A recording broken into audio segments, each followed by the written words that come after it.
Hello dear student, आज हम करेंगे मैथमेटिक्स का स्टडी। और स्टडी मतलब MS जॉनसन सर। आज ये इस क्वेश्चन का हम सोल्व करने जा रहे हैं और ये क्वेश्चन 12th बोर्ड एग्जाम के लिए काफ़ी इंपॉर्टेंट साबित होने वाला है। तो चलते हैं इस क्वेश्चन को सोल्व करते हैं। LHS को लेते हैं और RHS को प्रूफ करते हैं। तो LHS से LHS में क्या है? ABC A² B² और C² AQ BQ और CQ, राइट। अब यहाँ देखिए कि इस कॉलम जो है ना, फर्स्ट कॉलम में सब में A उपस्थित है, यानी A है, A² है, AQ है, A कॉमन निकल जाएगा। B है, B² है, BQ है, B कॉमन निकल जाएगा। और C है, C² है, CQ है, C कॉमन निकल जाएगा। तो हम लोग को ये जो है निकल जाएगा इस प्रकार से। तो इस प्रकार लिखेंगे यहाँ पे कि C1 C2 और C3 से ABC, ऐसे लिखेंगे A B और C कॉमन लेने पर यानी इनसे A कॉमन लिए, इन कॉलम से B कॉमन लिए और इस कॉलम से C कॉमन लिए।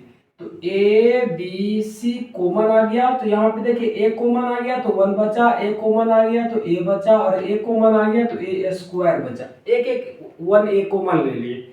यहाँ पे देखिए B कॉमन ले लिए तो 1 बचा, B² है, B कॉमन लिए तो B बचा, और BQ है तो B कॉमन लिए तो B² बचा। यहाँ C कॉमन ले रहे हैं तो 1 C और C² हो गया, राइट। अब देखिए सिंपल हो गया कि कोई भी एक फर्स्ट कॉलम में 1 1 1 है तो दो अवयव को यहाँ पे हम शून्य कर सकते हैं। इनसे इसको घटाएंगे तो ये 0 हो जाएगा, इनसे इसको घटाएंगे तो 0 हो जाएगा। उसके बाद हम फिक्स R1 के साथ स्पेंड करके हम उसको हल ज्ञात कर सकते हैं। तो अब इस आप देखिएगा C1 टेंस टू लिखेंगे C1 minus C2 and C2 tends to C2 minus C3, right. तो A B C, एक से एक गया तो क्या बचा 0, और A से B गया तो क्या बचा A माइनस B। A² में से B² गया तो A² माइनस B², राइट।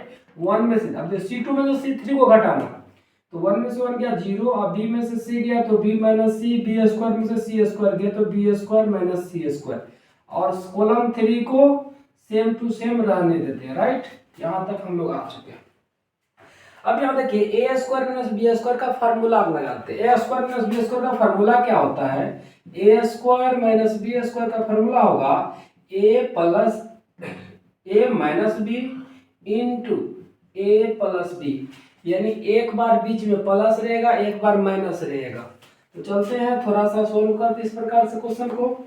इसको लिखने के बाद यहाँ लिखते हैं A B C और 0 A माइनस B।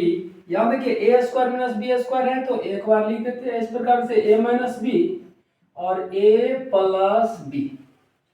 अब यहाँ देखिए 0 B माइनस C, तो एक बार B minus C into B plus C, क्योंकि B² माइनस C² है, राइट। और C3 को, कॉलम 3 को लिख देते हैं 1 C और C²। अब यहाँ देखिएगा C1 से A माइनस B कॉमन आ रहा है, यहाँ 0 से तो कुछ भी कॉमन ले सकते हैं। प्रॉपर्टी कहता है डिटर्मिनेंट्स का कि कोई भी एक रो या एक कॉलम में सारा एलिमेंट कुछ, सारा अवयव से कुछ ना कुछ कॉमन आ रहा है तो उसे आप कॉमन ले सकते हैं। देखिए A माइनस B है, A माइनस B है, 0 तो ले सकते, 0 से कुछ भी कॉमन आ जाएगा। B माइनस C है, इसमें भी B माइनस C है, कॉमन आ जाएगा, इधर तो नहीं आ रहा। तो इस प्रकार से हम लोग को A माइनस B और B माइनस C भी निकल जाएगा।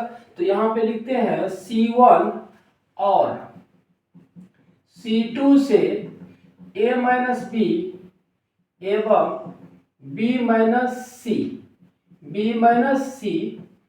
कॉमन लेने पर तो यहाँ पे हो गया, यानी C1 से A माइनस B और C2 से B माइनस C। तो लिखेंगे A B C और A माइनस B हो रहा है तो A माइनस B, और यहाँ से B माइनस C लेते तो B माइनस C। आप देखिए तो यहाँ A 0 से तो कुछ भी कॉमन लेंगे, 0 बचेगा, A माइनस B कॉमन आ गया तो 1 बचा, A माइनस B कॉमन आ गया तो क्या बचा A प्लस B बचा। यहाँ देखिए 0 से कुछ भी कॉमन B आ गया, ये एक देखिए बी माइनस सी कॉमन ले लिए तो यहाँ पे 1 बचा, और बी माइनस सी कॉमन ले लिए तो बी प्लस सी, यानी ये वाला पॉइंट बचेगा। अब इसको लिख देते हैं 1 सी और सी स्क्वायर। तो इस प्रकार से यहाँ तक हो गया। अब देखिए डिटरमिनेंट्स का वैल्यू होता है क्या कि इस पर विस्तार से हल करते हैं तो क्या करते हैं, कोई भी एक रो या एक कॉलम के सापेक्ष हम उसको एक्सपेंड करते हैं, विस्तार करते हैं। तो अगर इसके एक्सपेंड में साथ विस्तार करेंगे तो प्लस माइनस प्लस हो जाएगा, तो ये दोनों जीरो है तो जीरो का आगे तो सारा जीरो हो जाएगा, तो एक को पकड़ के हम हल कर सकते हैं। तो यहाँ लिख देंगे कि R1 के सापेक्ष विस्तार करने पर तो A B C, A minus B, B minus सी, और यहाँ देखिए ये जीरो को ले और जीरो से क्या हुआ चाहिए, ये जीरो को लेंगे अंदर में कुछ भी आएगा तो ये सारा जीरो कर देगा, इसीलिए फिर माइनस में अगर जीरो को लेंगे अंदर में कुछ भी रहेगा तो ये सारा जीरो कर देगा।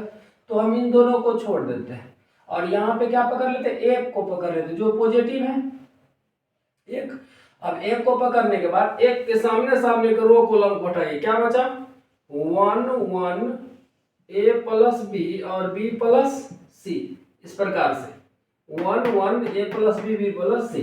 अब इसको क्रॉस मल्टीपल कीजिए तो A B C, A minus B, B minus सी, और 1 से मल्टीप्लाई करेंगे तो कोई फर्क नहीं पड़ेगा, 1 से गुणा करेंगे तो बी प्लस सी माइनस, इसको थोड़ा सा छोटी कोष्ठी के अंदर डाल दिए और इसको 1 से गुणा करेंगे तो ए प्लस बी। अब इसको ब्रैकेट को तोड़ते हैं तो A B C, A minus B, B minus सी, और ब्रैकेट को तोड़िए तो बी प्लस सी, माइनस से मल्टीप्लाई तो माइनस ए और माइनस बी, तो माइनस बी और प्लस बी कैंसिल हो गया, तो A plus B, A minus B और बी माइनस सी और सी माइनस ए। इस प्रकार हो गया मेरा LHS equal to RHS, PROBED proof. तो उम्मीद करते हैं कि आप लोग को अच्छा तरीका समझ में आया होगा। अगर कोई भी स्टूडेंट को प्रॉब्लम हो या दिक्कत हो तो वह कमेंट बॉक्स में कमेंट करें।